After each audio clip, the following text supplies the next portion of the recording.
Good afternoon, I'm Sean Yao, and this is One News Now.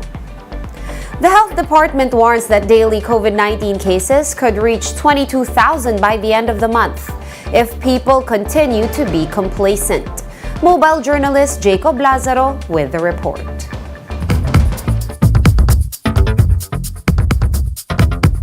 Just when everybody thought the end of the pandemic is near, COVID-19 appears to be staging a comeback. Daily COVID cases continue to hover above 1,000 the last few weeks.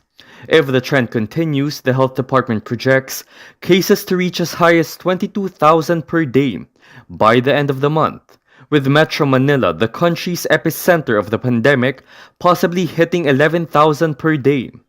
Problem is, no one seems to be worried anymore. Vaccination is proceeding at a glacial pace, and boosting is almost at a standstill. Now we're here in the Hospital of Maynila in Manila City, where every day they get 1,000 doses for the first and second boosters. Although, as you can see here, the line is nearly empty, but there are some people there. As they said, they get less than 100 patients every day for the past few weeks. So what they do with the remaining 900 unused vaccines is that they return it to the Manila LGU storage so that it won't go to waste. Dr. Reynaldo Salinel, an infectious diseases expert, noticed complacency as the main cause of the sluggish rollout.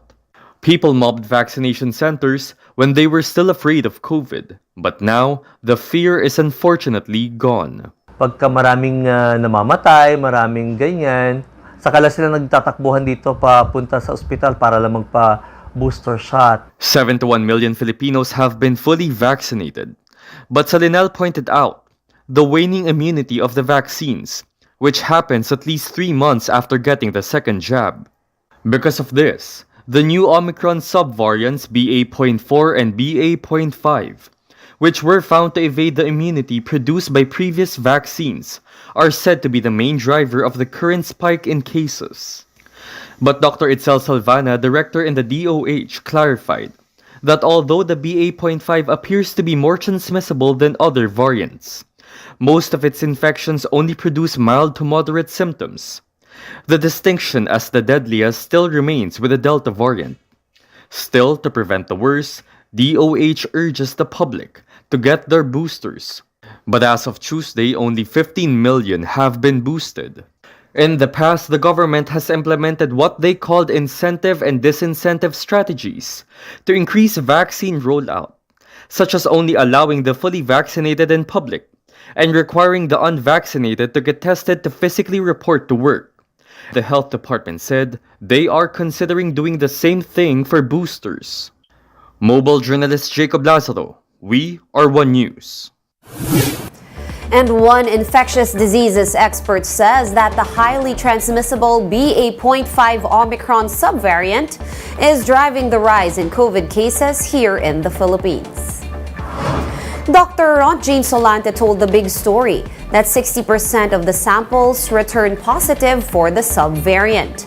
However, Dr. Solante noted that COVID hospital admissions are still manageable right now. The Health Department reported 1,600 new COVID-19 cases on Wednesday and a nationwide positivity rate of 10.9%. BA.5 is really highly transmissible. For that reason alone, at the same time, it can also evade our protection in terms of getting the vaccine and previous infection. The question is, are our healthcare utilization overwhelmed? Are the hospitals overwhelmed? But we are not seeing that in these new variants of concern. One News Now will be back with more stories after this quick break. Keep it here.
You're still watching One News Now.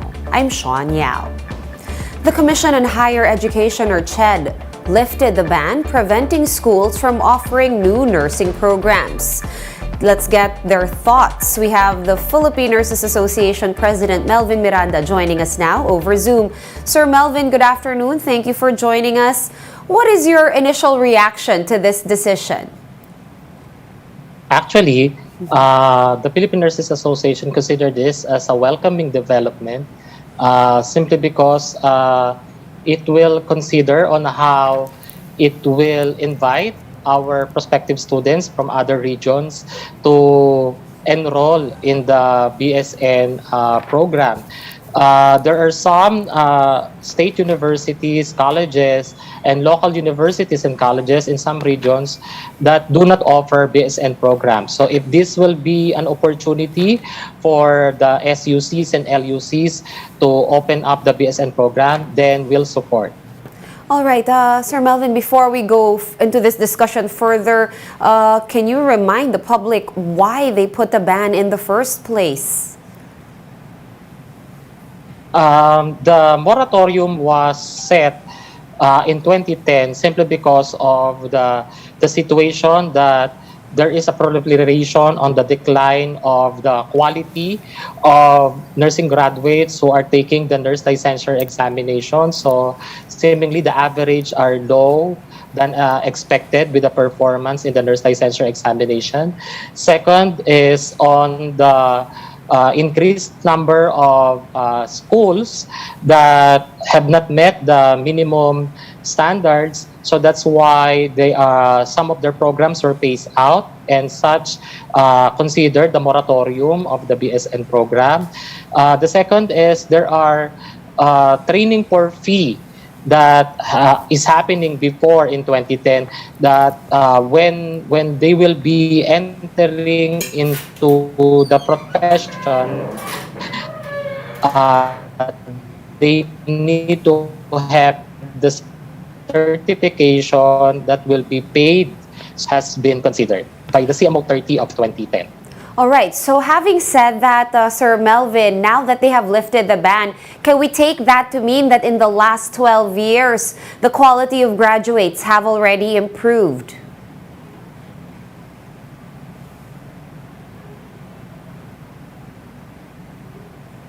Next up. Hello, sir. Okay, I think we lost Sir Melvin. Let's move on now. Sir Melvin, are you still there? Yes, ma'am. Are you there? Yes, ma'am. Yeah. So can we take it to mean, just because you said that now that the CHED has lifted this ban, does this mean that the quality of nursing graduates has already improved in the last 12 years? Yes, because this is the first batch of graduates that we are implementing the new curriculum. So I think the new curriculum now that have been evaluated will consider to continue by offering the BSN program or expansion of its offering across the regions. Mainly, the Commission on Higher Education will continuously monitor and may have the feedback of the stakeholders so that we will still continue if those schools who will have their application be placed and be approved. It may not just only end up of giving certification, but it will continue to monitor until they have the graduates who they will consider as the first batch for their BSN program. All right. Now, the FNU also believes that there's actually no shortage of nurses in the Philippines, and it's just a matter of convincing them to stay here instead of pursuing jobs abroad. How true do you think this statement is, Sir Melvin? I do agree also on that because we have the data analytics that really showed that we have a lot of number of nurses, but there are no plantilla positions and job opportunities that are being open to our nurses here. Some of their status are contractual basis or job order basis, by which they are not enjoying the regular benefits of a regular employee. So probably this engagement of our nurses towards application abroad is one of the major factors when it comes to compensations and benefits that are not standardized.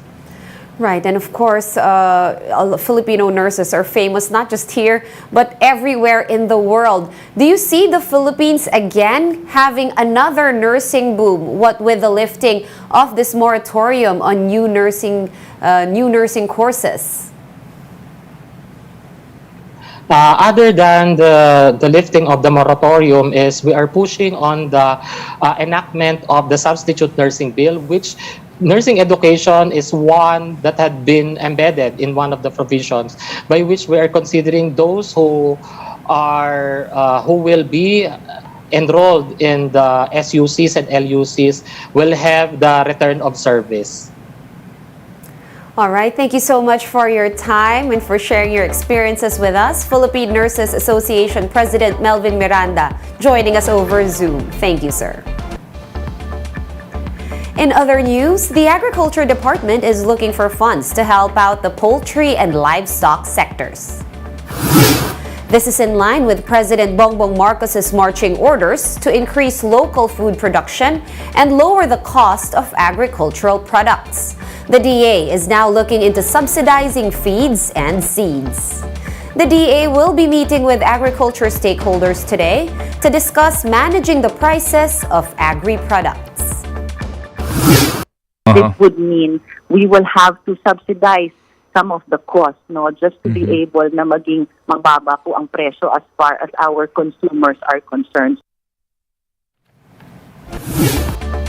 For more updates, visit News 5, The Philippine Star, and Business World online. Visit our website, onenews.ph, for more in-depth analysis. You can also catch One News on Signal Play. Register for a free account at www.signalplay.com and stream One News Live anytime, anywhere. Masks on, wash hands, and stay safe, Philippines. I am Sean Yao. We are One News.